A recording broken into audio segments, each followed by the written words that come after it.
Welcome મિત્રો। તો આજના લેક્ચરની અંદર આપણે વૈજ્ઞાનિક સંકેત પદ્ધતિનો અભ્યાસ કરવાનો છે।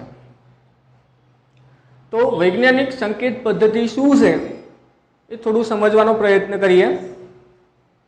તો સામાન્ય રીતે રસાયણ વિજ્ઞાનમાં આપણે નાના નાના કણોનો અભ્યાસ કરતા હોઈએ છીએ।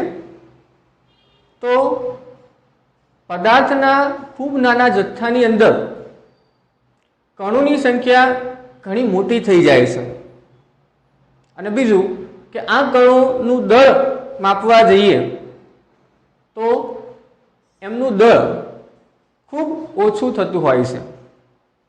તો આવા સમયે એમના જે આંકડા મળે છે એ થોડા અસાધારણ મળે છે અને એવા આંકડાથી ગણતરી કરવી મુશ્કેલ થઈ જતી હોય છે। તો એના સમાધાન સ્વરૂપે વૈજ્ઞાનિક સંકેત પદ્ધતિ આપવામાં આવેલી છે। તો વૈજ્ઞાનિક સંકેત પદ્ધતિ જેને ઇંગ્લિશમાં આપણે સાયન્ટિફિક નોટેશન તરીકે ઓળખીએ છીએ। તો એક ઉદાહરણ જોઈએ કે દ્રવ્યનો એક નાનો જથ્થો જે આપણે મૂળભૂત રાશિની અંદર જોઈ ગયા મોલ છે। તો એક મોલની અંદર કે કણોની સંખ્યા આ પ્રમાણે હોય છે।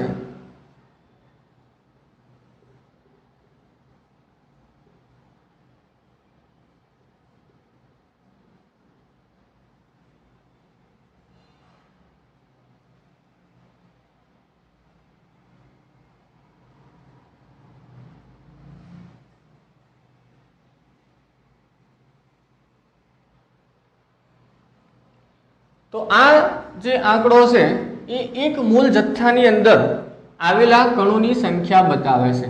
એક મોલ જથ્થામાં કણોની સંખ્યા બતાવે છે। જોઈ શકાય છે કે અસાધારણ આંકડો છે, ઘણો મોટો છે। એ રીતે એક બીજું ઉદાહરણ લઈએ।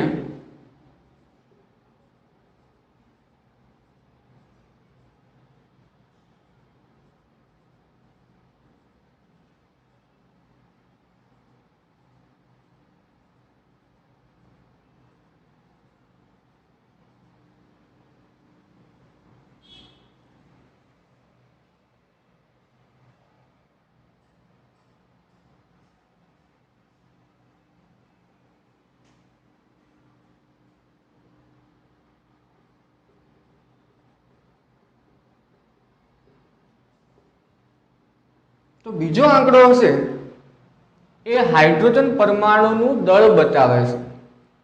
તો જોઈ શકાય છે કે અહીંયા 0.00 અહીંયા ખૂબ નાની સંખ્યા છે। તો ગણતરી સમયે આ પ્રકારના આંકડા હોય તો ગણતરી મુશ્કેલ બની જતી હોય છે। તો આના સમાધાન સ્વરૂપે ગણતરીની અંદર સરળતા લાવવા માટે આપણે વૈજ્ઞાનિક સંકેત પદ્ધતિ વાપરીએ છીએ। એ સિવાય મિત્રો આ પ્રકારના આંકડા લખવા પણ મુશ્કેલ બની જતા હોય છે। તો વૈજ્ઞાનિક સંકેત પદ્ધતિ આપણે એનું લખાણ કઈ રીતે કરીએ છીએ જોઈએ।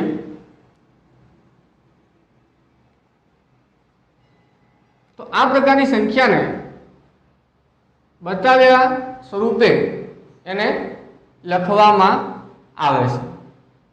તો અહીંયા જે આંકડો બતાવ્યો છે તો એની અંદર જે કેપિટલ N છે એ આંકડાકીય પદ બતાવે છે। અહીંયા કેપિટલ N એ આંકડાકીય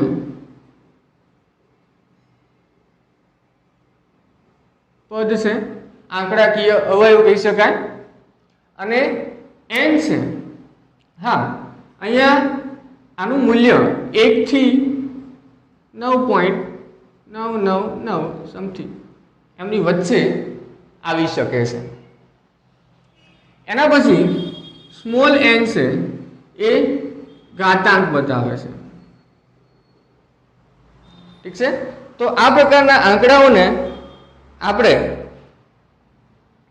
બતાવેલા સ્વરૂપે રજૂ કરી શકીએ છીએ। અહીંયા ઘાતનામને આપણે એક્સપોનન્ટ કહીએ છીએ, એક્સપોનન્ટ તરીકે ઓળખીએ છીએ। તો ઉપરના આંકડાઓને વૈજ્ઞાનિક સંકેત પદ્ધતિ સ્વરૂપે લખવા માટે આપણે શું કરી શકીએ? તો ઉદાહરણ જોઈએ કે પહેલો આંકડો લઈએ। હવે પહેલા આંકડાની અંદર દશાંશ ચિહ્ન મિત્રો છેલ્લે હશે, અહીંયા દશાંશ ચિહ્ન આવેલું છે।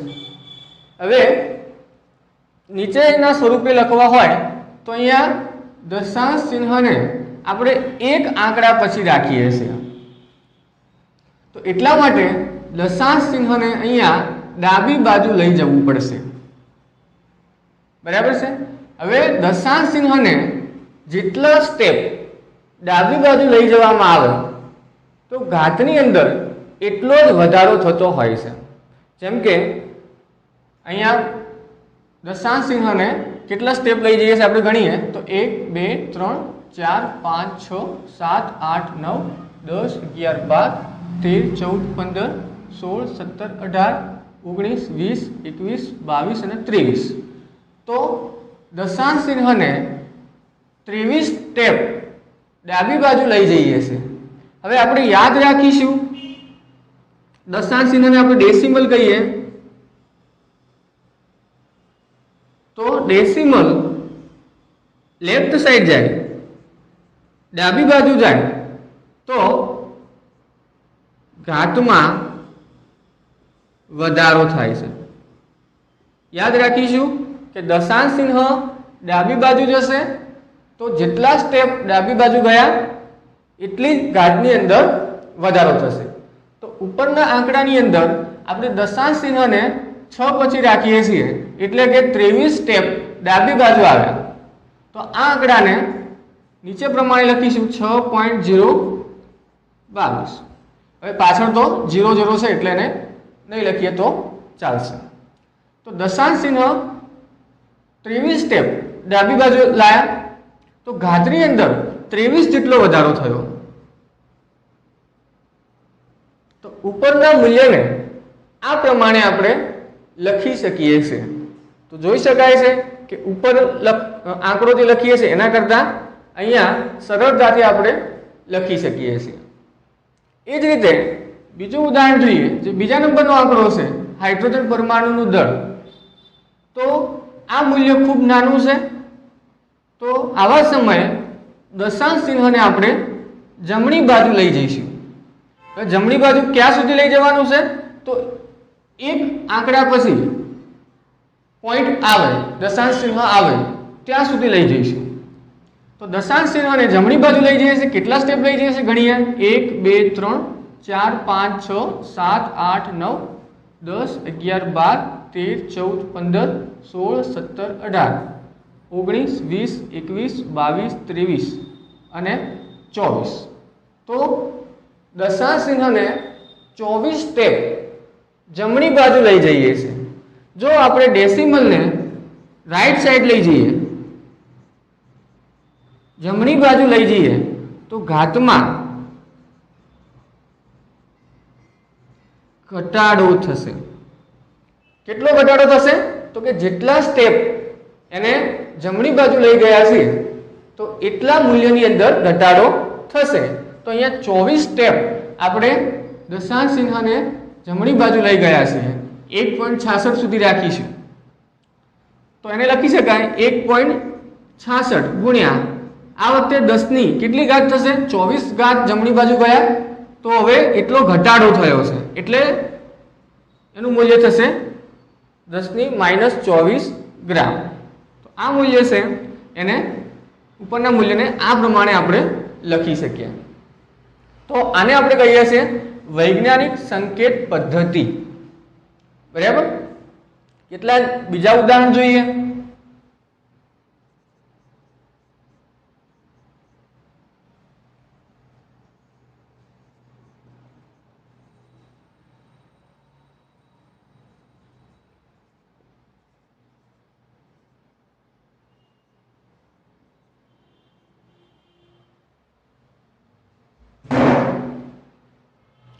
તો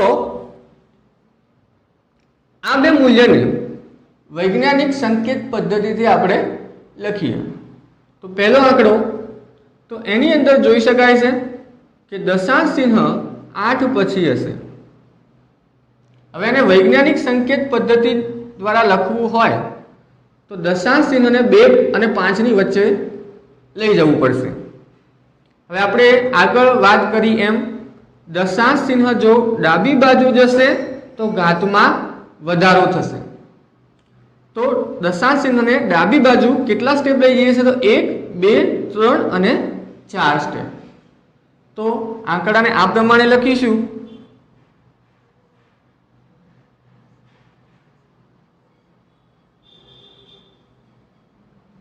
ડાબી બાજુ 4 સ્ટેપ ગયા તો એટલા માટે ઘાતની અંદર 4 જેટલો વધારો થાય. એ જ રીતે બીજું ઉદાહરણ જોઈએ તો બીજા ઉદાહરણની અંદર દશાંશ ચિહ્ન અહીંયા આપેલું છે. હવે દશાંશ ચિહ્નને ક્યાં સુધી લઈ જઈશું તો 9 અને 2 ની વચ્ચે લઈ જવાના છે. કઈ બાજુ જઈએ છીએ તો જમણી બાજુ જવાનું છે. આપણા જમણા હાથ બાજુ જઈશું તો કેટલા સ્ટેપ જઈશું તો 1 2 3 અને 4 સ્ટેપ. તો 4 સ્ટેપ જમણી બાજુ જઈએ છીએ તો ઘાતની અંદર 4 જેટલો ઘટાડો થશે. તો 9.235 ગુણ્યા 4 સ્ટેપ ગયા તો -4. બરાબર. તો આ રીતે વૈજ્ઞાનિક સંકેત પદ્ધતિનો ઉપયોગ કરી અને આપણે મોટા આંકડાને સરળ રીતે રજૂ કરી શકીએ છીએ. હવે આની અંદર આ પ્રકારના આંકડાની અંદર ગણતરી જોઈએ તો ગણતરીની અંદર મુખ્યત્વે ગુણાકાર અને ભાગાકાર તેમજ સરવાળા અને બાદબાકીનો ઉપયોગ થતો હોય છે. બરાબર છે. તો આપણે ગુણાકાર અને ભાગાકાર પહેલા સમજીએ.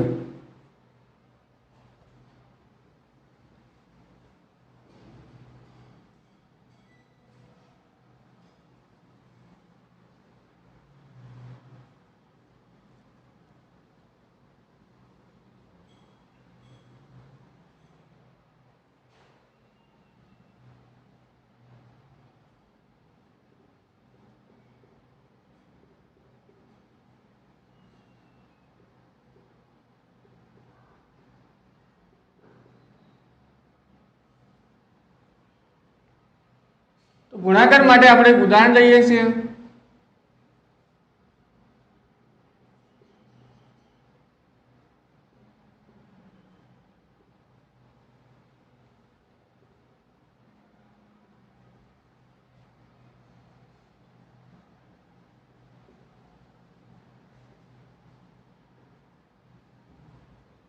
માની લઈએ કે આપણી જોડે આ પ્રમાણેના બે મૂલ્યો છે અને આ સંખ્યાનો આપણે ગુણાકાર કરવો હશે તો સૌથી પહેલા આપેલા મૂલ્યોનો ગુણાકાર કરીશું. તો અહીંયા 2.3 ગુણ્યા 1.2.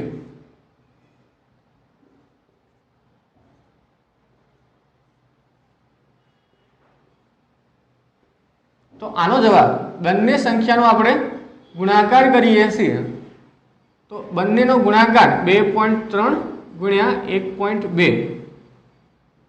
બરાબર. અને આ રીતે પણ લખી શકીએ 2.3 ગુણ્યા 1.2 ગુણ્યા 10⁵ ગુણ્યા 10⁵. હવે આ બંનેનો ગુણાકાર આપણે કર્યો એનો જવાબ આવે છે 2.76. હવે ગુણાકાર અને ભાગાકારની અંદર આપણે નિયમ યાદ રાખવાનો છે કે જ્યારે ગુણાકાર હોય ત્યારે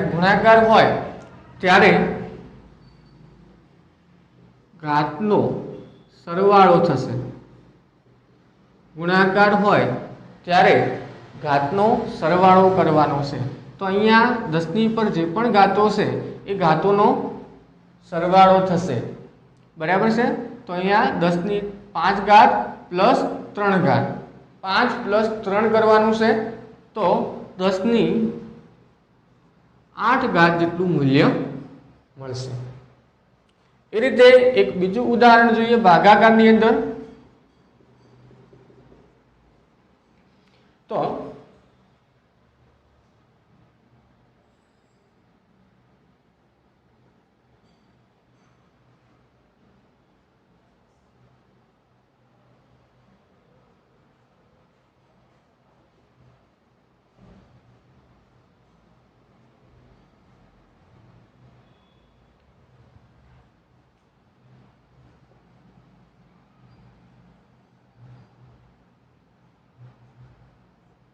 માની લઈએ કે આ પ્રમાણેના મૂલ્ય છે આપણી જોડે, બરાબર.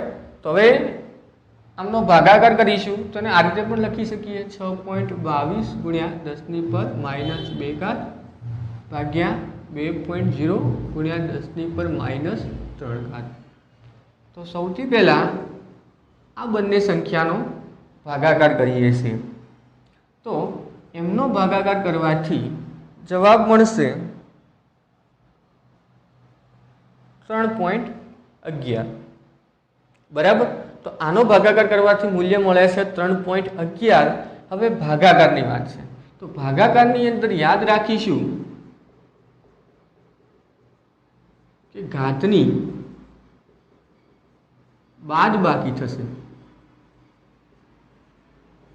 ભાગાકારની અંદર ઘાતોની બાદબાકી થશે.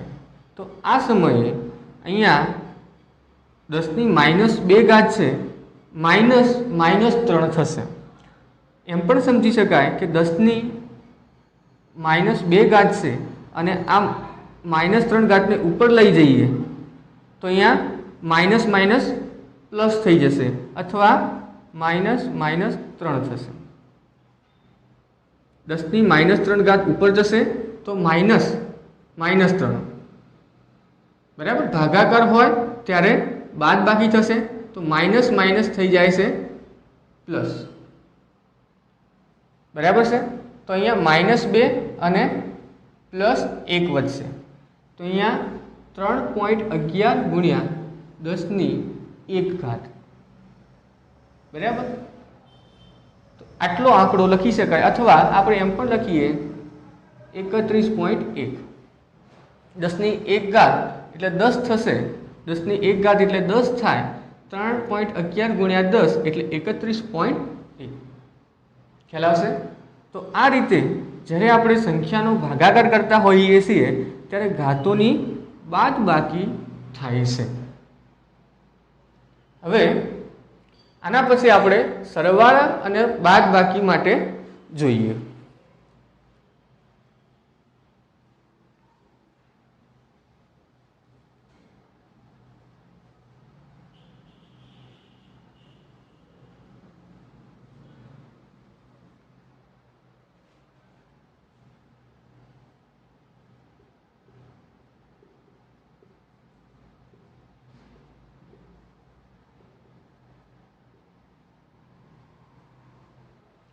તો મિત્રો, જ્યારે સરવાળા અને બાદબાકી કરતા હોઈએ ત્યારે પહેલી શરત એ છે કે જે પણ સંખ્યાઓ આપેલી છે એમની ઘાત સરખી કરવી. ઉદાહરણ તરીકે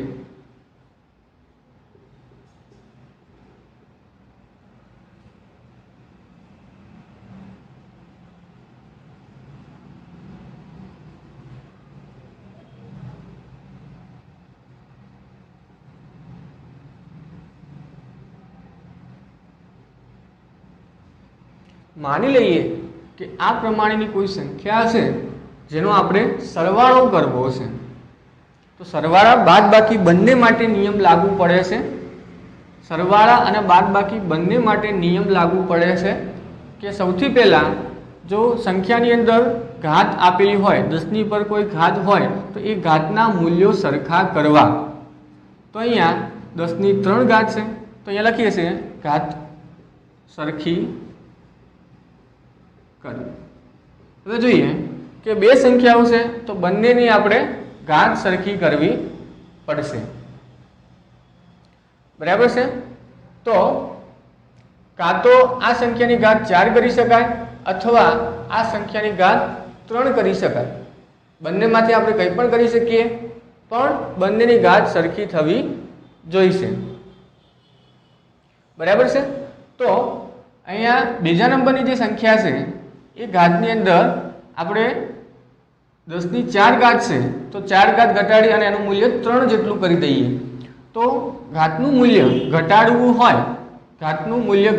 હોય તો દશાંશ ચિહ્નને જમણી બાજુ લઈ જવા પડે। આપણને યાદ હશે કે જો દશાંશ ચિહ્ન જમણી બાજુ જાય તો ઘાતમાં ઘટાડો થાય છે અને ડાબી બાજુ જાય તો ઘાતમાં વધારો થાય છે।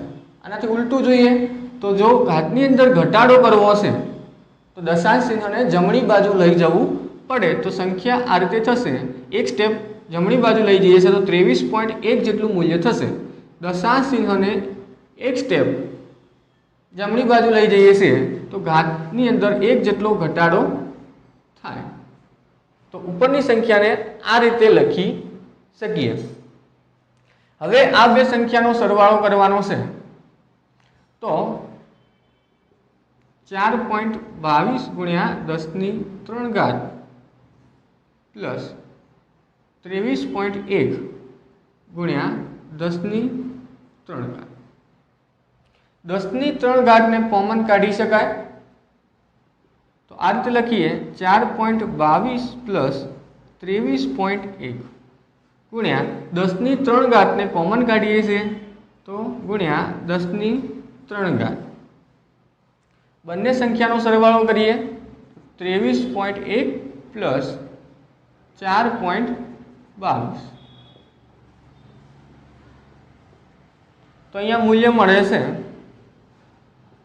27.32 ગુણ્યા 10 ની 3 ઘાત।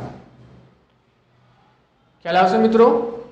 તો સરવાળાની અંદર ઘાત સરખી કરી અને જે તે સંખ્યાનો સરવાળો કરવાનો થશે। બાદબાકીની અંદર પણ આ જ નિયમ લાગુ પડે છે, બરાબર છે। હવે આના પછી આપણે નેક્સ્ટ ટાઈમ આની અંદર થોડું તમારે ઘરે પ્રેક્ટિસ કરવાની થશે અને પ્રેક્ટિસ કરી અને પછી આવતા લેક્ચરની અંદર આપણે અર્થસૂચક અંકનો અભ્યાસ કરીશું।